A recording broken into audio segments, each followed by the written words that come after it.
And we have Dr. Douglas Sims in the studio with us to talk more about this. Welcome. Thank you. Really interesting to watch the whole story. I was just telling you, I tried to be a smoothie person and I tried to do it more often, and I do dabble every now and then. Something interesting that you pointed out is if you did go to get a smoothie, you can decide or tell the person making it what you want in it or what you don't, and you're recommending or... I would recommend not put flaxseed in it if you're buying it for a child, or if you're a lady who's pregnant, wanting to become pregnant or breastfeeding, or someone with a compromised immune system, or even a liver with some issues with that. Mm-hmm. And what about breastfeeding? We were all talking about that in the newsroom because we have a friend there that is breastfeeding, and she was like, I don't know, would it affect me? But it's probably not a good idea? It's not a good idea. Okay. There's studies out there by other researchers where they gave ledamarn, which is basically a cyanide sugar. Mm-hmm. It's more complicated than that, but that's simplified. They gave that to goats, and then the goats then also suckled their babies.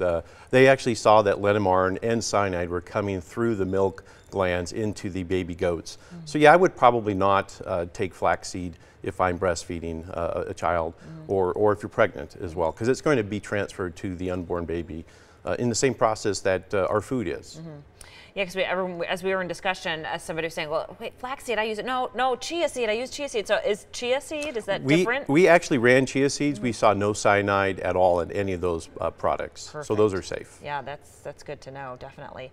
As far as how do people find out? I mean, I know this obviously is your findings. How would we ever know? Or we just don't? I would say that what happened with us is we were doing a cyanide demonstration with students, and we saw cyanide, and what we thought would be there were trace amounts, and what was there was significant, and that's what spurred on the research and a small grant that we obtained.